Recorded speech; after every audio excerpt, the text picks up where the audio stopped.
¿Qué tal, Jorge? ¿Cómo anda? ¿Qué tal? Buenas tardes. Bien. Supongo que tiene un editorial bastante jugoso con lo sucedido esta semana, ¿no? Así que le invito a compartirlo. Bueno, cómo no. Claro, es una semana, es impresionante porque cuando uno mira un poquito hacia atrás le parece que algunas cosas ya fueron muy antiguas, pero bueno, esta semana tenemos la aprobación, la media sanción de esta ley de bases y del paquete fiscal. Tenemos el acto de la CGT y la perspectiva que se ha abierto en la semana que viene. El voto de esta ley de base es un atropello sin precedentes. Usted tiene un gobierno que se declara libertario y lo que primero que pide es delegación de poderes. Es decir, que el poder se concentre en manos de uno solo, que es el poder ejecutivo, ¿no?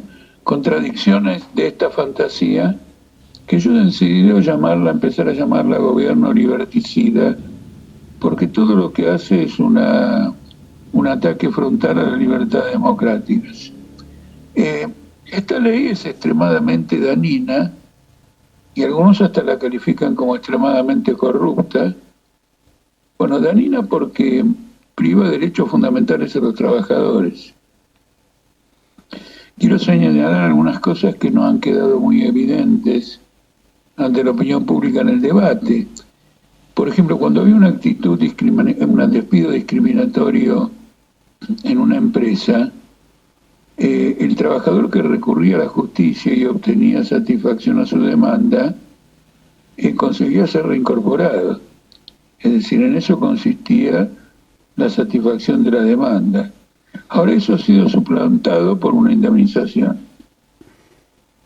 Es decir, que esta ley no hace ni más ni menos que instaurar una dictadura en la patronal de las empresas. Empieza a parecerse una empresa mucho más a un cuartel, aunque históricamente la fábrica ha sido un ámbito disciplinario y carcelario para los trabajadores que están permanentemente vigilados y deben cumplir normas de producción a un ritmo determinado, lo cual es propio de un sistema esclavista en un sentido general. Bueno, lo mismo ocurre con otros aspectos de esta ley laboral, por ejemplo, referido a la cuestión indemnizatoria, e inclusive al tema de que se le eliminan las multas para aquellos que no tengan declarado a los trabajadores, es decir, el trabajo en negro. Es una tremenda concesión a la patronal. Al mismo tiempo no va a suprimir esta modalidad de trabajo en negro de ninguna manera, porque se va a repetir, dado que, como yo expliqué en algunas otras ocasiones, detrás del trabajo negro hay una evasión impositiva de verdad más general. Al mismo tiempo se elimina la indemnización por despido y hay otros aspectos extremadamente relevantes. El único cambio que creo que hubo fue uno con respecto a la ley original, que se elimina que no se mantiene la ultraactividad, es decir, que en tanto no se llegue a un acuerdo paritario, prevalece el convenio existente, que naturalmente es mejor eso que otra cosa, pero el convenio existente en muchos casos es completamente negativo, porque el salario se lo comió la inflación, porque en el convenio existente hay cláusulas de flexibilidad y precariedad laboral, elevan el tiempo en que un trabajador está a prueba. Entonces fomentan la rotatividad en el trabajo, por lo tanto también con la precariedad, es decir, el trabajador se siente precario y por lo tanto se limita considerablemente su medida de luchas. En otro plano, se rebajan los impuestos a los bienes personales. Es una ley que da un beneficio a los ricos. También en la norma de blanqueo que aprobaron, está cuestionada por entidades internacionales porque no establece ningún control. En primer lugar, que no establece ningún control respecto al origen de ese dinero. Y en segundo lugar, que la carga impositiva por haber estado fuera de la ley es prácticamente nula. Entonces un gobierno que dice no hay plata, no busca compensar con un impuesto un blanqueo que de otro lado es muy oscuro.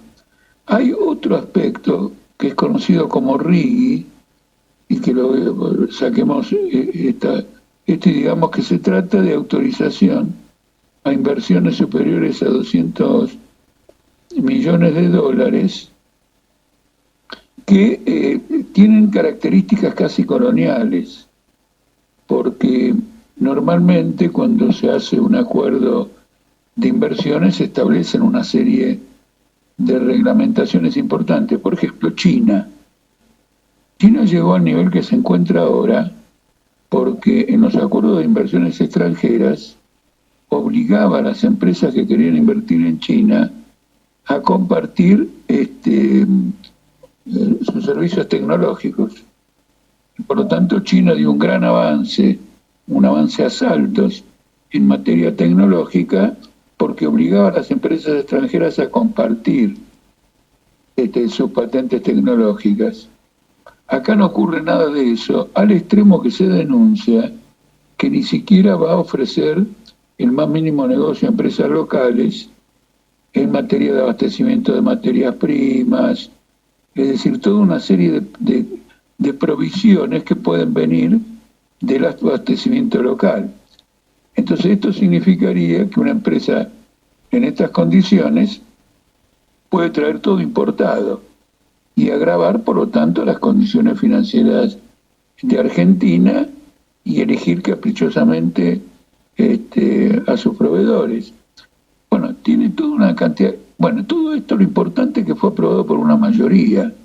Y es muy importante que el argumento principal de esta mayoría, que lo expresó en forma medio absurda de Loredo, el jefe del bloque radical, es que al gobierno hay que darle los instrumentos o las herramientas para poder gobernar. No es esa la función del Congreso. En el Congreso los bloques parlamentarios tienen que defender las posiciones que plantearon en la campaña electoral, tienen que defender su programa. No existe tal cosa. Entonces, detrás de la delegación de poderes hay algo más profundo.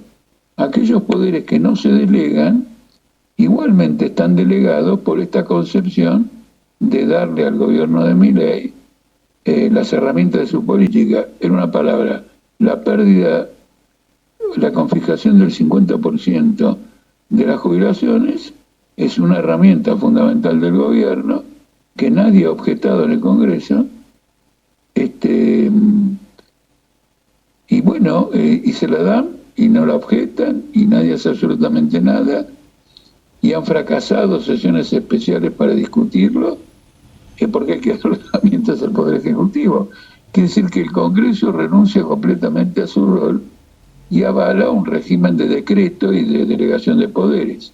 Por otro lado, hay algo que de hecho se ha votado en este fárrago, que es la vigencia del DNU famoso. Todas las cláusulas del DNU famoso que no han sido modificadas por la ley de bases siguen vigentes y tiene centenares de modificaciones legales y de nuevas leyes. Por lo tanto, este voto es también el voto del DNU porque no hay ninguna instancia en diputados para derogarlo como si había ocurrido, digamos, en el caso del Senado. El último punto es que a todo esto se llega por la colaboración de la CGT. Aunque Dar desmienta eso, porque él estuvo 3 horas en la Casa Rosada discutiendo estos problemas. Y la consecuencia fue que no movilizó a nadie para evitar esta aprobación o para expresar una viva protesta frente a esta aprobación y abrir un campo de lucha más amplio. Después hizo un acto del 1 de mayo, un acto mediocre, módico, sin perspectivas políticas, en el cual sentó a la fracción del peronismo que estaría en crisis con Cristina Kirchner, es decir, a Kicillof, a Espinosa, el intendente de La Matanza, a Ferraresi de Avellaneda y alguno más que ahora, digamos, no recuerdo si es que había alguno más, y por lo tanto fue el 1 de mayo, fue un acto de realineamiento del peronismo en una línea de colaboración con el gobierno del gobierno nacional. El gobierno sigue sin homologar convenios y en algunos casos se han firmado convenios, por ejemplo, de acuerdo a la pauta establecida por el gobierno. Bancarios acaba de firmar por el 9% que se adelanta, sería la inflación del mes de abril. Bueno, entonces en esas condiciones vamos a quedar siempre con un salario bajo y siempre con una jubilación extremadamente baja, porque después de haber sido devaluado se lo conserva siguiendo un determinado ritmo de inflación. Bueno, junto a esto, la respuesta de la CGT ha sido virtualmente nula, y haya paro el 9 de mayo, no haya paro el 9 de mayo, no hay una perspectiva ni una alternativa política frente a este gobierno, y esto es lo que se ha acordado. De manera que va a seguir avanzando la política oficial. El último punto que creo que fue muy importante esta semana es que se acentuó la discusión sobre si el peso debe ser devaluado o no. Y un reputado financista del establishment, un hombre mayor, por lo tanto con toda una tradición, que se llama Ricardo Ariazu, acompañó al gobierno en que no se debe devaluar el peso, afirmando que si lo hiciera, el gobierno caería, desataría una inflación, y él mismo dice, lo correrían de inmediato al gobierno. No lo dice la oposición, lo dice un oficialista. Jorge, y bueno, entonces sobre una fisura en el campo empresarial. Sobre el tema que usted está desarrollando, yo creo que no da ningún lugar a dudas, porque hasta inclusive un diputado de la Libertad Avanza agradeció a la CGT por su postura en la negociación, ¿no? Así que no sé cómo todavía cómo todavía hay gente que puede creer que la CGT no haya desmovilizado a propósito y que haya apoyado en definitiva la sanción en diputados. Ahora, ¿qué papel corre el peronismo, el kirchnerismo, del cual está nutrido toda la CGT, porque yo no creo que sean docentes totalmente separados? Y por el otro lado, luego de una gran movilización que hubo en todo el país, que hizo dar marcha atrás hacia las ideas de este gobierno de arancelar las universidades, la educación, que le hizo dar marcha atrás, y que aquí desmovilizó totalmente a la gente como para aparentemente también apoyar a la sanción que se dio en diputados. ¿Cómo lo ve usted todo este tema? Sí, yo coincido, es muy importante, porque usted fíjese que sin haber obtenido todavía satisfacción en ninguna reivindicación, los rectores han desmovilizado a la universidad. Y hay que decir también que una gran parte de los rectores pertenece al radicalismo, y el radicalismo está votando en el Congreso del modo que está votando. Así que acá hay todo un paquete donde el que tiene la batuta es Milei.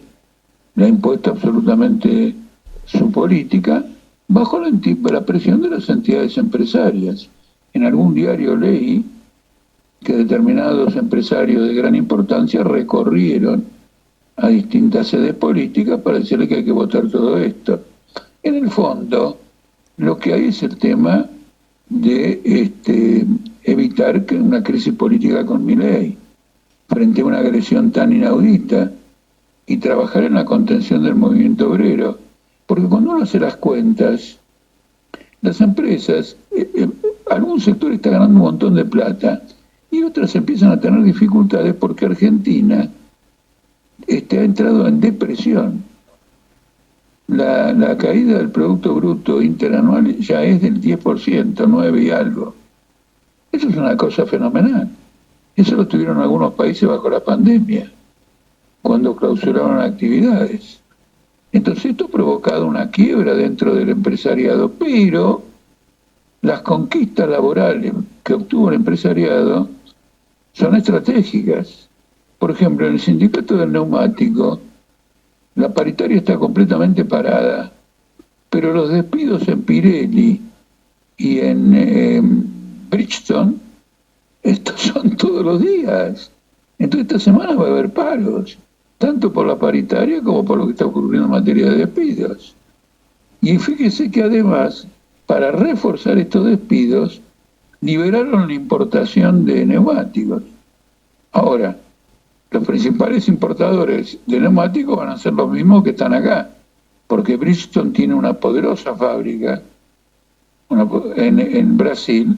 Entonces, si se libera la importación de neumáticos, lo único que va a hacer es importarlos ella misma. Pero con esta importación de neumáticos socava la posición de los obreros para una lucha, porque si uno hace una huelga y le para la fábrica, dice: a mí que me importa que me pare la fábrica, yo traigo los neumáticos. Esto lo había amenazado Massa en una huelga el año pasado o el anteaño del sindicato del neumático.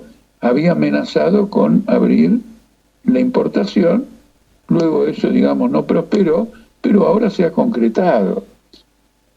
Pero no está de más recordar que en ese caso, cuando el sindicato de neumáticos hace justos reclamos por la que se cumplieran cosas que ya estaban firmadas, no está mal recordar que el gobierno de Massa, de Alberto Fernández y de Cristina Fernández intervinieron directamente a favor de la parte empresarial.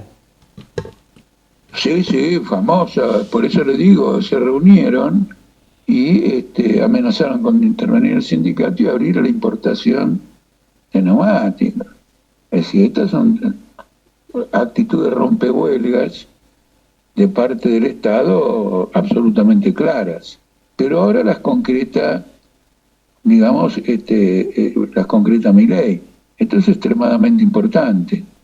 De modo que el movimiento obrero y la clase obrera en general enfrenta un cuadro político muy desfavorable por esta política de la patronal. Digamos, la CGT no ofrece ninguna clase de resistencia, por el contrario, hay una colaboración. Yo le quería agregar a ese diputado de la Libertad Avanza que elogió a la CGT, que el secretario de Trabajo, que se llama Cordero, y que es un funcionario, un ex funcionario de Techín, dio un discurso en uno de los principales estudios de abogados, Mayral, Farrer, etcétera, donde elogió vivamente a la CGT. Y no lo hizo de cara a la prensa para la demagogia. Ahí ni siquiera se sabe exactamente todo el desarrollo de ese discurso y de esa actividad. Es decir, lo tenemos por alguno que pasó por ahí y escuchó lo que se dijo. Entonces, esto está así. Y hay un gremio muy importante que todavía no ha firmado su convenio colectivo de trabajo, de modo que los obreros están cobrando el salario del convenio colectivo de trabajo anterior, que es de noviembre del 2023. Y ese gremio es la Unión Obrera Metalúrgica, en la rama siderurgia. Me refiero a Siderar, Siderca, a Sindar, grandes empresas, digamos, de la siderurgia. Así que usted ve que hay un panorama conflictivo extremadamente agudo. Las consignas de algunos sectores de que la CGT haga un plan de lucha y cosas por el estilo son para la tribuna. Es una forma de encubrir, no solamente de encubrir el rol de la CGT, sino fundamentalmente de bloquear una salida política a el problema que plantea esta dirección, que es atenazar bien a la clase obrera en un momento económico y social crucial.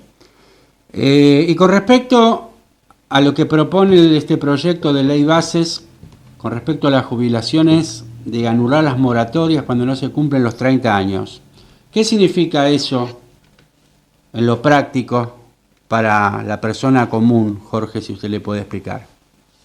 Bueno, tendrá que cumplir los 30 años, recién entonces se va a poder jubilar. En algunos casos ya fue establecido que se calcula que las mujeres, por ejemplo, que tienen derecho legal a jubilarse a los 60 años, si le falta el tiempo para completar 30 años, va a tener que jubilarse absolutamente más tarde. Ahora, para mí lo más llamativo desde el punto de vista un poco de la hipocresía reinante, es que se considere que este tipo de medidas son absolutamente correctas, porque ¿cómo es que alguien que no aportó le va a competir a alguien que aportó? ¿En qué sentido que le compite? Hay una masa de ingresos para pagar jubilaciones que se reparten entre los que completaron el periodo pedido por la ley de trabajo y los que no lo completaron. Entonces, eliminando a los que no lo completaron, se daría más justicia a los que completaron. El cinismo de esta gente forrada en guita es fenomenal, porque el motivo por el cual la gente no tiene completado es por el trabajo negro, por los despidos y la desocupación. Es decir, ellos convierten, ¿no es cierto?, en una virtud, digamos, el crimen social de no registrar un obrero y el de no darle trabajo. Entonces, el que más debería tener derecho a la jubilación es este trabajador. Ahora, si se lo registra, no le van a reconocer todos los años, solo 5 años le van a reconocer. Si alguien trabajó 10 años, 20 años, no registrado en diversos lugares o en un solo lugar, la patronal va a tener que aportar por 5 años para jubilaciones, no más, no por el tiempo total en que hubo una evasión previsional. Entonces, es muy significativo que más allá de cómo funciona la explotación capitalista, el descaro en el incumplimiento de leyes, etcétera, y todo el tiempo se regodean con la seguridad jurídica, reclaman seguridad jurídica, pero la seguridad jurídica para ellos consiste en suprimir la seguridad jurídica para los trabajadores. Este tema es tan sencillo, yo no sé por qué es que no se comprende, y yo lo voy a dar con un ejemplo personal. Yo tengo 61 años, este año, si Dios quiere, cumplo los 62, y son muy pocos los años que tengo aportados, pero no porque no haya trabajado, sino por la actividad mía. La mayoría del trabajo era todo trabajo en negro, y yo tenía en ese momento 2 opciones: o aceptaba las condiciones de ese que me daba trabajo, o me cagaba de hambre. Así de sencillo, porque uno no está uno no está en el mismo nivel de negociación siendo el empleado al empleador. Esto es más viejo que Matusalén. Pero por el otro lado, yo también tengo que decir que, por ejemplo, yo trabajaba para una empresa que una vuelta tuve un conflicto. Yo fui al sindicato de empleados de comercio de Lomas de Zamora, llegamos a un arreglo y después me enteré que esta gente del sindicato, a la vez ellos eran empleados, asesores de la empresa a la cual yo le hacía juicio. Entonces, esto es algo de toda la vida, y recuerdo el caso, por ejemplo, de cuando Cristina Kirchner elogió a Pedraza y dijo que era un modelo de sindicalismo a seguir en todo el país, porque era para ventajas de los trabajadores, para mejoras de los trabajadores, y que terminaron con la vida de Mariano Ferreira, que estaba apoyando precisamente que se regularice la situación de todos los tercerizados. Es decir, que el primero que ha instigado el empleo negro ha sido el mismo gobierno, el mismo Estado, ¿o estoy equivocado, Jorge? No, el Estado es el que más tiene el negro, porque todos estos que están llamados contratados, en eso consiste negro, que usted está contratado, no tiene, no está registrado en una relación de dependencia indefinida. Son contratos, vencen a los 30, a los 6 meses, etcétera. Y esto es una disposición, no es una disposición del Banco Mundial, pero tiene que ver con un planteo del Banco Mundial. El Banco Mundial vino planteando hace mucho tiempo que había que disminuir el personal del Estado y estableció una norma que el gobierno se comprometió a cumplir. Entonces, ¿qué pasaba? Esas normas no permitían el funcionamiento adecuado del Estado. Entonces, para no incumplir con el Banco Mundial, empezó la contratación. Ahora, desde el punto de vista judicial, una persona que está más de un año contratada, como lo muestra el caso, digamos, de esto que hablamos antes de el periodo de prueba en una empresa, en cualquier demanda judicial gana como si fuera un trabajador permanente, de planta permanente, no simplemente un contratado. Porque por el tiempo que está es obvio que no se trata ya de un contrato. Entonces hay todo un régimen en negro, por ejemplo, eso ocurre, bueno, además hay un régimen en negro por otro motivo. Por ejemplo, tomamos el salario docente, la mitad del salario docente, más o menos, ¿no? Está constituido, son remunerativos. Exacto. La otra mitad no es remunerativa. Entonces ese docente está mitad en negro y se manifiesta ¿en qué? En que cuando va a cobrar la jubilación, la va a ir a cobrar por el aporte que hace por los remunerativos, porque los no remunerativos se llama de esa manera para no hacer aporte, es decir, que no hace el aporte es el Estado, y lo sigue haciendo con mi ley, y lo va a hacer con mi ley, y por lo tanto la seguridad jurídica y el socialismo empobrecedor y todo lo demás es un conjunto de macaneos para disimular una violenta opresión de la fuerza de trabajo. ¿Qué expectativas tiene en el Senado? ¿Qué puede llegar a pasar en el Senado? ¿Se puede llegar a revertir lo que pasó en la Cámara de Diputados o es imposible? No, como concepto general, entiendo que se va a aprobar. Como concepto general. ¿Por qué digo como concepto general? Las fuerzas principales, el FMI, el Banco Mundial, el empresariado argentino, están volcados a que se apruebe. Del lado del movimiento obrero, la gente no tiene ninguna resistencia. Entonces la idea de que a través de malabarismos internos en el Senado se puede conseguir una votación favorable, no pasa de una fantasía, un encubrimiento. Además, el que más puede tener malabarismos es Milei, porque él tiene la caja con la cual puede darle ventajas a los gobernadores. En cambio, no creo que Cristina Kirchner tenga dinero para repartir entre los senadores. ¿Me explico? Sí. Por ejemplo, le acaba de dar una enorme ventaja. Mendoza perdió una licitación que la justicia falló a favor de La Pampa, y entonces Milei va y lo compensa. El voto de Cornejo y de los senadores mendocinos ya está recontra comprado. Con el tema de la minería ya se han recomprado los votos de Catamarca y de Tucumán, con la diferencia que en Catamarca hay una senadora que fue gobernadora de Catamarca que dijo que no lo iba a votar, pero se sigue presionando sobre ella. La gente de Santiago del Estero, que no es del peronismo, pero gobernó con el peronismo, la mujer del gobernador de Santiago del Estero fue presidenta del Senado, vicepresidenta del Senado, parece que lo va a votar.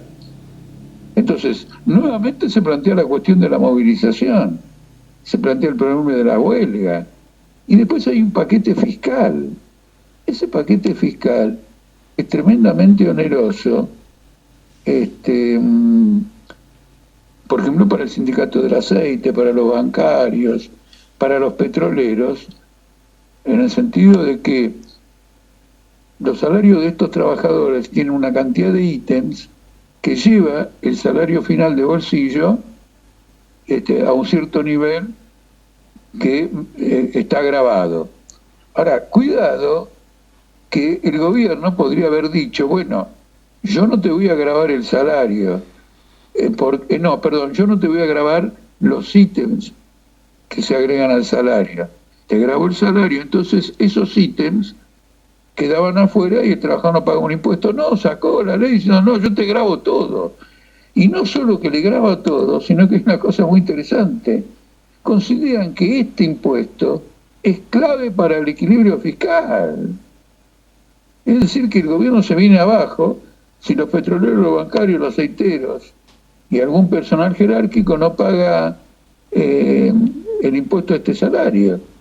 Entonces, viene la dimensión, digamos, que le ha dado. Ahora, el tope del impuesto a los ingresos, como lo quiere llamar ahora, sigue siendo el 35%, y Milei tiene previsto bajarlo para el caso de las empresas, porque él ha repetidamente dicho que él desearía hacer un ajuste como en Irlanda. Y en Irlanda bajaron el impuesto de las ganancias a las empresas del 35 al 12, con el propósito de atraer capital norteamericano, que no pagaría impuestos. Como Irlanda pertenece a la Unión Europea, aprovechar el mercado de la Unión Europea para las inversiones norteamericanas.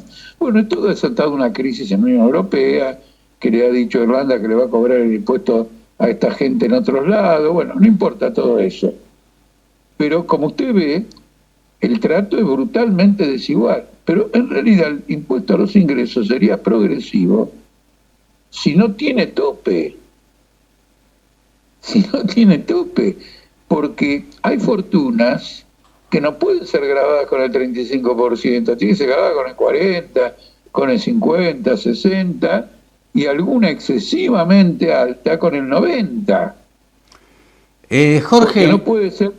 Yo el otro día vi el debate que usted tuvo en la Feria del Libro con Alejandro Katz, creo que se llama, una persona con muchos pergaminos. Y me resultó muy interesante cuando usted daba como ejemplo la gran multiplicación que hubo en la productividad y que sin embargo mayor productividad, menor cantidad de mano de obra y sin embargo los obreros son cada vez más pobres. ¿Cómo sería aplicable esto a la realidad de hoy? ¿Y cómo se podría revertir? O sea, ¿qué propone usted para revertir este despropósito que da el capitalismo? Esto es una contradicción básica del capitalismo. Yo creo que Katz, cuando yo dije esto, dijo, tengo que pensar rápido porque no entiendo nada. En el sentido siguiente, evidentemente, ¿qué ocurre? La productividad desvaloriza los bienes, porque aumenta la oferta. Y porque además, desde el punto de vista de la fuerza de trabajo que es empleada, un obrero rinde más y por lo tanto deja una plusvalía superior, ¿no es cierto? Entonces, por un lado está motivado el empresario a cambiar tecnológicamente, a aumentar la productividad en función de esa plusvalía, pero cuando va a colocar los productos en el mercado, tiene una abundancia tal que el valor de lo que ha producido desciende y lo compensa. Si el mercado tiene una alta demanda, lo compensa con que la masa de todo eso sea más alta que lo que se producía antes. A ver si se me entiende.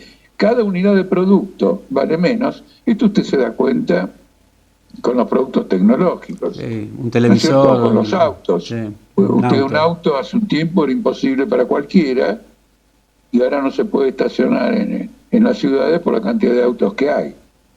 Entonces quiere decir que si no creció el poder adquisitivo de la gente, quiere decir que cayó el valor de los autos.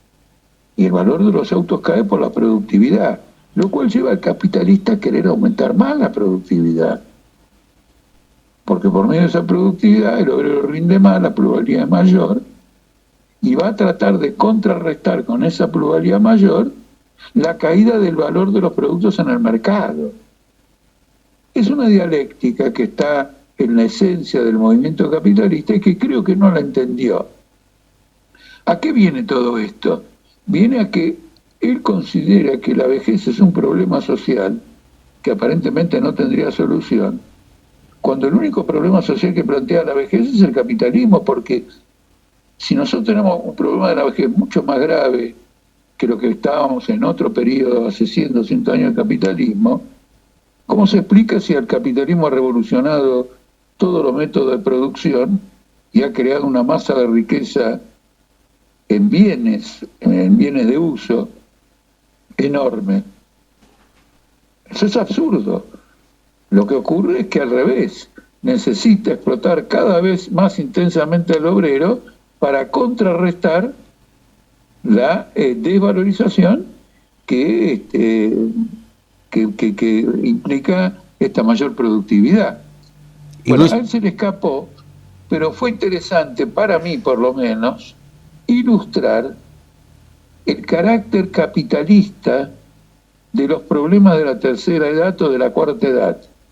No tienen que ver ni con el envejecimiento natural de la vida, no tiene que ver con el hecho de que hay tantos jubilados por tanto obrero, porque por más jubilados que haya o que crezca en relación al obrero, la productividad del obrero aumentó de 3 dígitos. Y la proporción de jubilados sobre obreros activos, si la hubiera, no tiene esa proporción. Por otro lado, hay una cosa importante que yo quería subrayar y que no me acuerdo si lo dije ahí. El mayor subsidio que está haciendo el Estado a los capitalistas, porque con el trabajo en negro, que es ilegal, la patronal no aporta.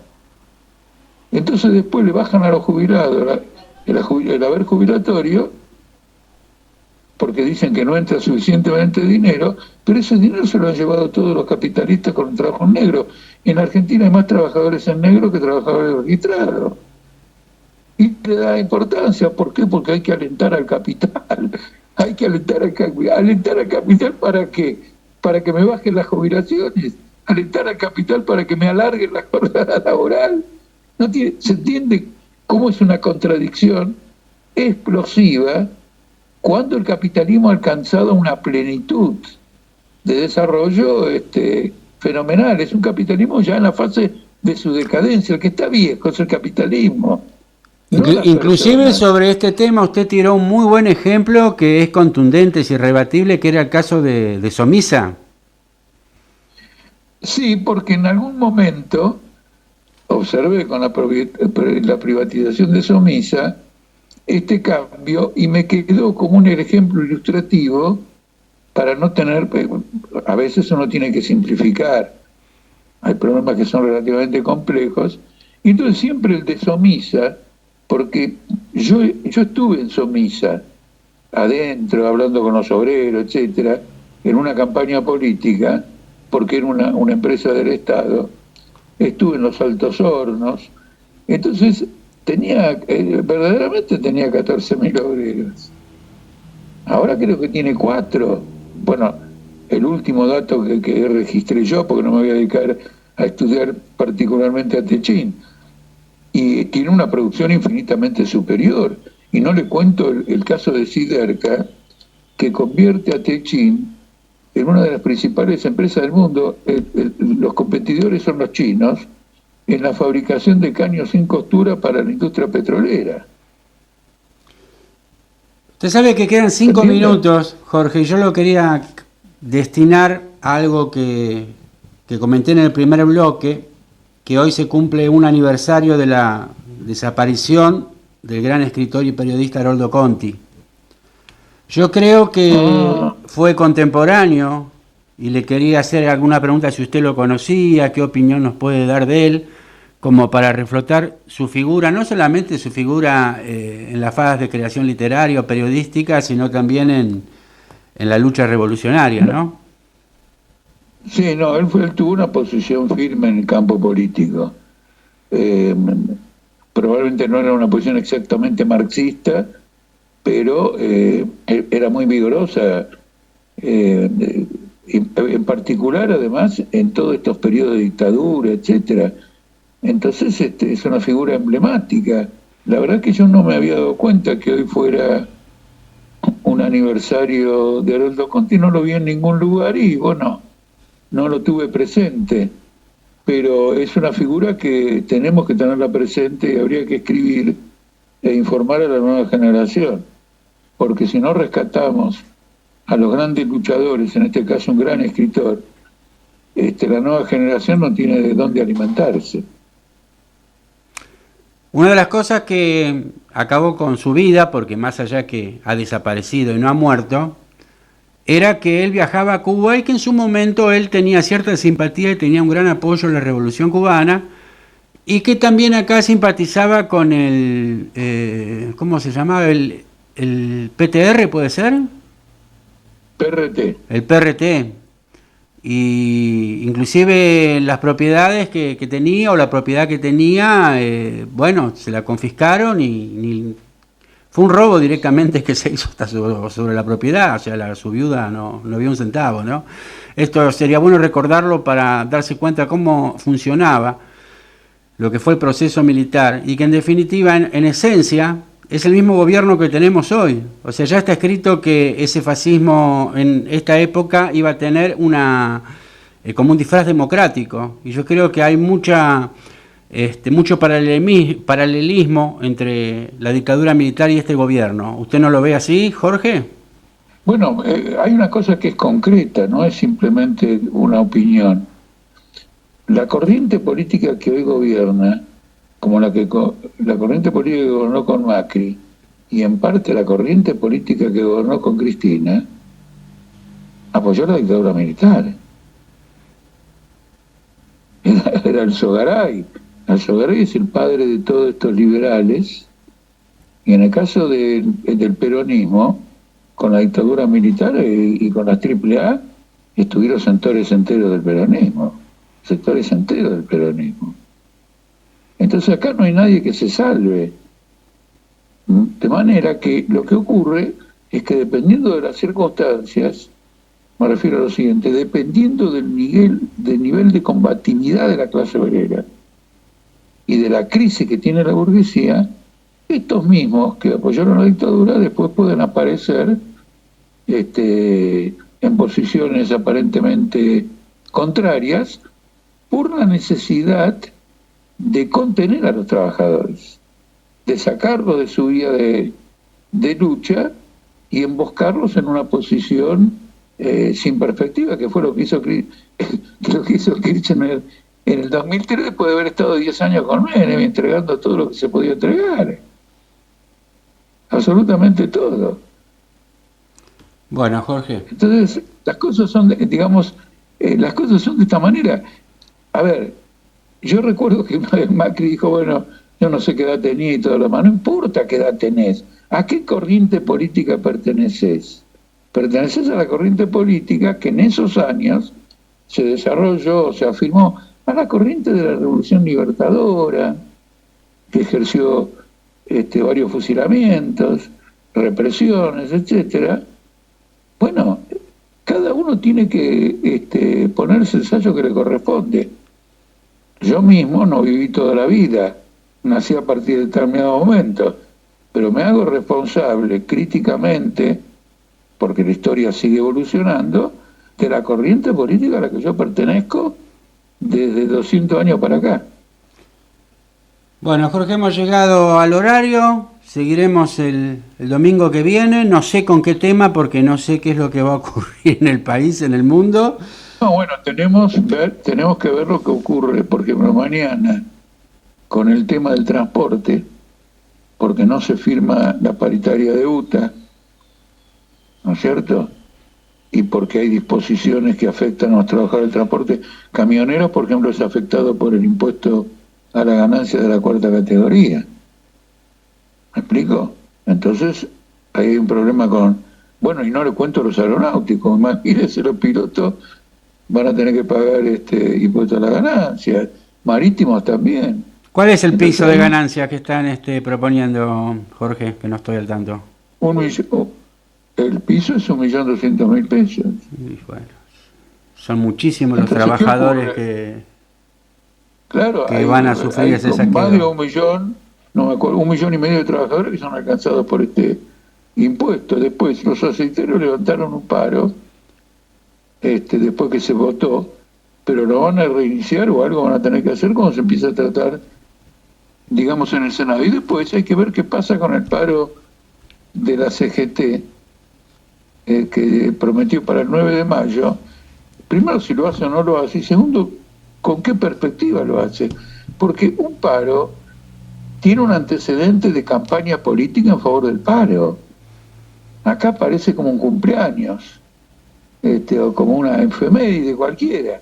No hay ninguna campaña detrás de ese paro porque no piensan hacer ninguna campaña después tampoco. No tienen el propósito de derrotar al gobierno y defender la causa obrera, sino hacer muestra de acción que no sirve, que no son acción. Sí, a primera vista son paros que es una payasada. Yo me acordaba, no sé si usted se acuerda de Bucaram, que le habían hecho un paro y él se dirigió. Bucaram, que sí que era presidente el ecuatoriano, también con ideas así liberales, pero le hicieron un paro y él se adhirió al paro porque sí, porque las cosas están terribles, me adhiero al paro. Y después, bueno, lo declararon insano y lo sacaron. Y sí, pues, tuvo un final, el final sí, me acuerdo del final, ese me acuerdo. Bueno, Jorge, seguimos el domingo. Muchas gracias por su participación. Muy bien. Chao. Saludos a los dos, Mónica, buenas tardes.